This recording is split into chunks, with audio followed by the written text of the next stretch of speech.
Hey guys, welcome back to another episode of Bumble Brothers. This is Blake. I'm gonna play some War Z.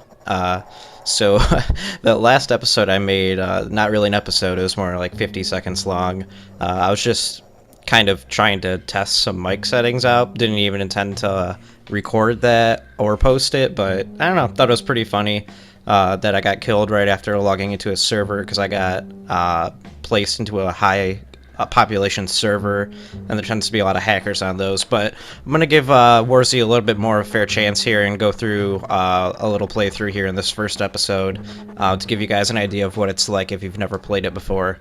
So when you start the game up, you have this character select screen, or you can make new characters.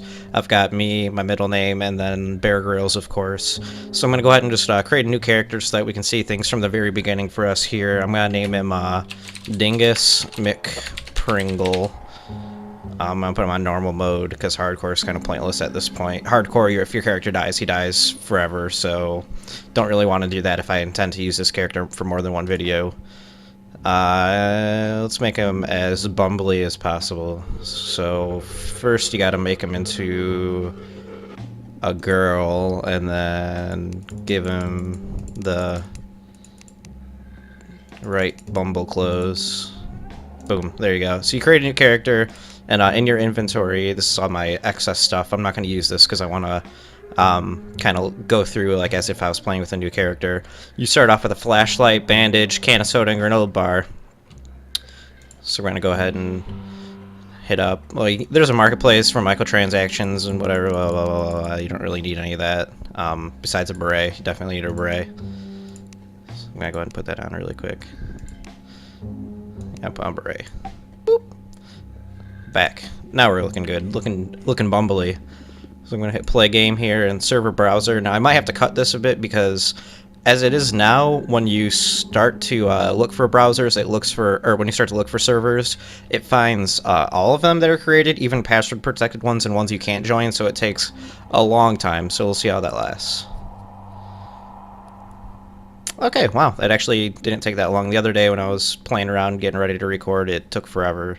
So basically we gotta find one that's not locked. I'm gonna apply the filters here. I'm gonna cut this bit. And we wanna find one with good ping. And that sounds good. How about niggas are sounds good. Join server. 9 people out of 30. It's probably good that there's only 9. I don't want to play in a high pop server right now just because I'm trying to give you guys an idea of what this game's like in this first episode here. So we're gonna hit join server and see what happens. Ooh, new loading art. That wasn't there before. Fantastic. Bum bum bum bum bum bum bum. Alright, so boom, you're thrown out into the world. You're in the middle of the woods, and since I know a bit about this game, I'm not going to pretend like it's my first time playing for some like dramatic effect or something, so I'm going to go ahead and check the map out. And it looks like I'm just outside Clearview here, this city. It's known as one of the like higher PvP cities.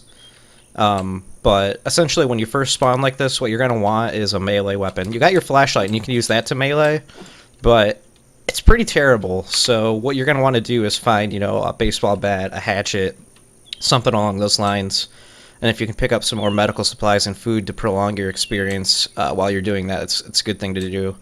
I mean, you don't necessarily need a melee weapon right off the bat. You can go grab a gun or something, but it's always good to have a melee weapon because when you're going through cities looking for loot and stuff, it's not always players that you're going to worry about. You know, I tend to reserve guns for players, but if you're just going through the city looking for loot, you're going to want a melee weapon to deal with the zombies that are there. So it's just usually what I go for first. So we'll check it out here. Like I said, Clearview is kind of one of those PvP cities, so there might be people here, but since I'm on a low population server, I think we might be okay.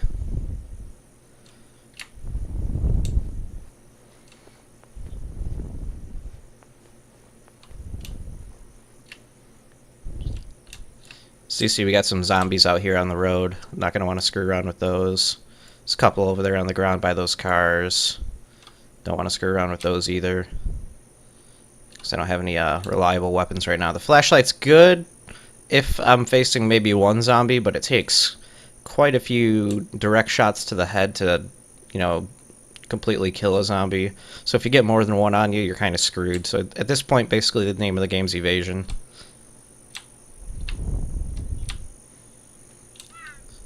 I think you might get an idea of exactly how paranoid I am by how much I look around and stuff when I'm playing this game. So there's that.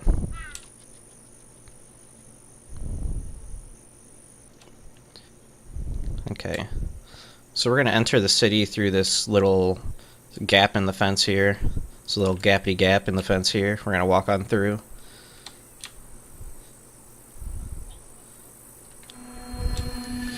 Oh, and the random sort of sound effects start playing. I don't know what those things are. I don't know what to call them. They don't indicate anything. There are a lot of people who thought maybe they happen when you get within range of a certain player, but they don't really indicate anything as far as I know. Zombie over there. It's only one though, but I'm not sure if there's anything over there worth going to get at this point.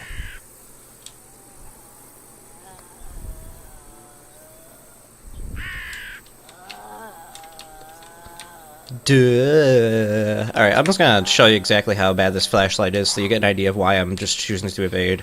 So you just gotta go potty pow pow pow right in the head. So if you had more than one on you, you'd be kind of dead at this point. So it wasn't bad for one, but more than that, I'm not trying to screw around with that. And put it away here. Oh yeah, and when this game first came out and you had the flashlight out, it was always on, so it's pretty much a dead indicator of where you were. And if you were using a flashlight, that most likely meant you didn't have any worthwhile weapons. So essentially, the flashlight was just a giant, beacon to other players, like, hey, I don't have anything, come kapow me and steal my granola bar.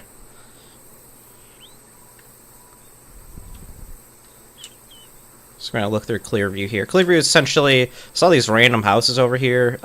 One area where I'm not really fond of War Z compared to maybe games like DayZ and stuff that always get compared to War Z is that this placement of the buildings in the cities is kind of random. Like there's just some houses here next to these other buildings.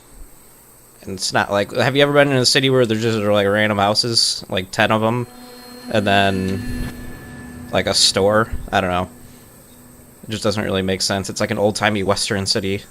But I don't know. It's not bad. It is what it is. And since last time I played, actually, a lot of these buildings you couldn't go into. It looks like they've opened them up and put some, furniture and stuff in here. It's kind of cool. The lack of items in here is kind of worrying. I'm not sure if this building just hasn't been given spawns yet or what, but usually a lack of items in a building means that there's a player nearby or a group of players. Just because, they might have looted it already, so. Go check out the diner here, see if there's anything in here. Okay, there's stuff in here, so that eases my nerves a little bit as far as that goes. We got some pasta, some mini saints, whatever those are. Creamy, moist, and delectable, mini saints are a delicious treat the whole family can enjoy. Best consumed while watching family movies, possibly involving snow and dogs. Oh, I get it. It's a Snow Dogs joke. Or Sled Dogs, or whatever that movie is. And so we're going to go through here and get the all the food. There's some more soda, some soup. Food's a good thing to have. As you can see in the bottom left right there, you have a little food meter, a little thirst meter, and then your health is, if I was to get hit, the little redness in my body there would, start to disappear, and that indicates HP. And also you have a sprint meter. When you sprint, it pops up around there like that. So those are your little indicators down there. Probably should have walked through that first. And a can of soda. Basically, I'm just finding a ton of food right now, which... Time capsule. Oh, my backpack's full. Oh, yeah, that's right. I have a small backpack. So I'm going to go ahead and just eat some of this food. Eat my mini saints. Because I don't really need it right now, and I just need room. Better than just dropping it. Oh god, oh god, oh god.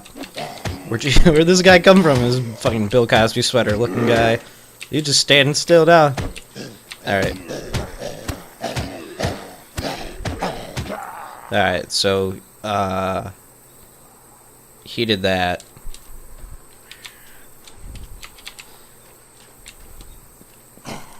Shit. Got some more guys on me. At least one.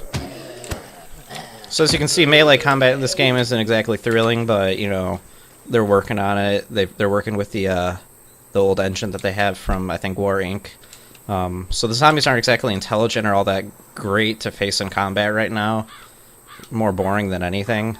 But, we'll see how that progresses. So I grabbed a helmet there. And I could wear the helmet for a little bit more protection, but protection's lame, and I have a beret. I got a barricade. You can set up barricades on the ground. I'm just going to do that because... why not? This is a first initial playthrough. I'm sure you guys want to see how to do some stuff, so... let's say I wanted to barricade up in this post office here. You just go over here. Take this. Put it down like that. And then when it turns white, you can use it. Boom. Barricade it in. So, you know, players can't go through. Zombies can't go through. I think they're destroyable, but it takes, like, quite a bit of, you know, really high-powered weapons to do that. So it's kind of cool, kind of useful. You know, if I was to try to come in from the outside, I, you know, really can't. So it limits the entryways in there. Adds a unique touch to the game. So I'm going to ignore these food items for now because my meter's pretty full. I'm going to use my bandages. Because I got hit by that zombie. More food, more food. More food. More food. A note. You can leave notes for other players. This one says, too many words for me to read, but basically... it's a note that somebody's left there. More food, more food. Okay. Okay, how about some weapons? How about a baseball bat?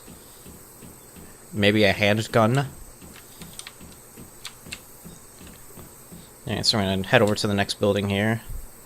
So, like I said, this is a low population server, so it's a bit quieter than you might expect most servers to be. There's usually, you know, quite a bit of players, especially here in Clearview. But I wanted to just kind of give you guys a brief look at the game really quick.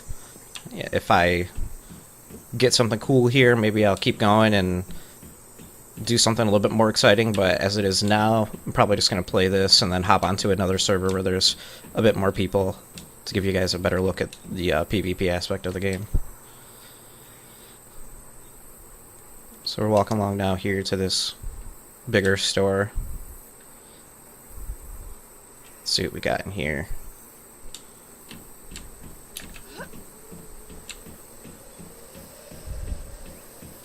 Oh, never mind, it's a smaller store. We got chocolate bar, bottle of water, can of pasta, and that's it. Coconut water, yeah, so basically just a ton of food so far. No real weapons to speak of. No, other than that barricade, nothing too exciting. There's a fireman helmet up there in the fire truck, that's kind of cool. A random bottle of water on top of that ambulance. So, yeah. Gonna check out this, hospital building thing.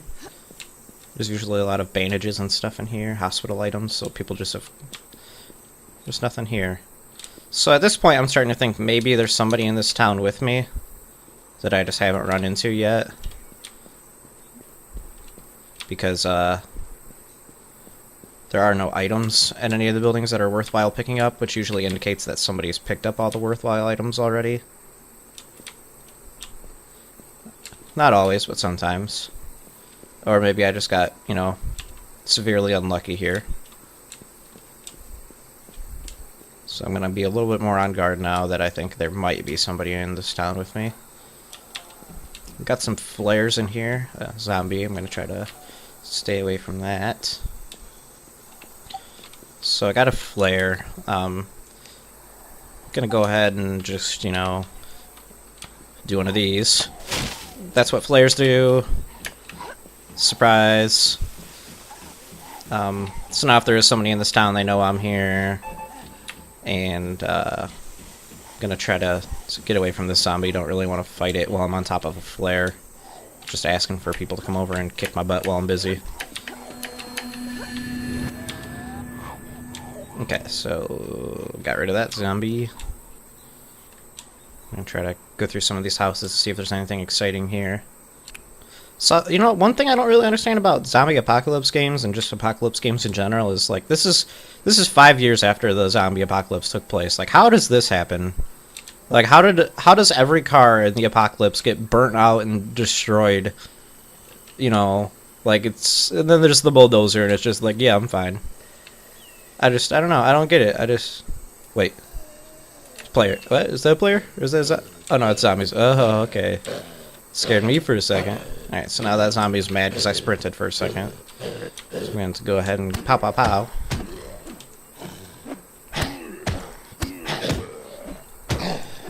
Die, dude. See, the flashlight is just not very reliable, you know?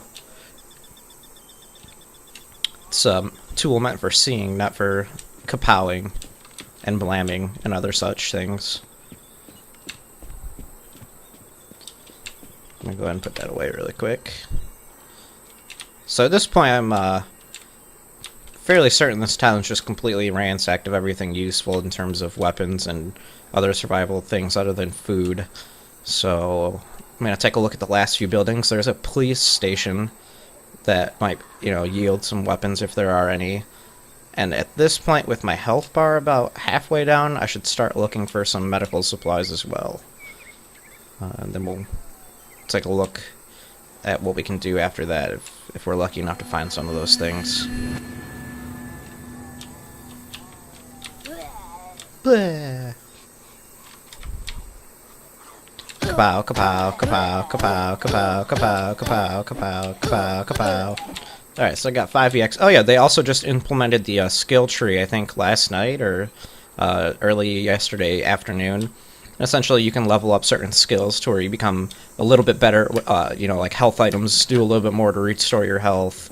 You can reload quicker, I think. I'm not really sure. I haven't looked at it all the way, but it's stuff along those lines. Nothing that's, you know, broken or puts you at a huge advantage. Just kind of, you know, things that reward you for playing and not dying. If you play on hardcore mode, your character dies permanently, and so the allure of that whole thing is that, you know, if you invest all of those skills into your player, you really don't want him to die or her to die or whatever. So you try not to die. It's kind of the idea of this whole game. There really is no, you know, obviously no storyline. Just kind of you do your own experience here. You can meet up with other people, play with your friends, just kind of whatever to survive. So we're here at the police depot, and we're gonna see if there are any weapons here for us to use. Let's see here. Bottles of water everywhere. Just nobody thought it'd be a good idea to take oh, a tactical knife. That's good. That'll help us for killing these zombies. You know, shank them. You just shank them really quick. You just give them a little. How do I go? There you go. You go shank, shank, shank. Yeah, but apparently nobody thought it was a good idea to take bottles of water with a flare gun. That's new. I didn't know that existed. But yeah, you know, nobody. You get the bottles of water, and everybody's like, "Are we gonna need that on the road, honey?" And just nah, leave the water behind. I think we'll be fine. We don't really need water. Food, you can just leave all that behind. Water, leave all that behind. Just take the guns, apparently. Okay, I got some night vision goggles, which are fairly rare. That's cool. It's not night, or else I'd show you guys what they look like. And that about rounds out the city. I understand that that's probably a terribly boring first episode, but I just kind of wanted to give you guys a rundown of the game, what it's all about, you know, a little look over of the, you know, heads-up display, stuff like that. So tune in next time. I'm going to try to do something a little bit more exciting. Maybe get on one of my more equipped players and go raid a town, or get on a high population server and see what kind of shenanigans we can get into there. So stay tuned, and next time that's what I'll do. Just gotta kapow kapow kapow. And, see you guys later.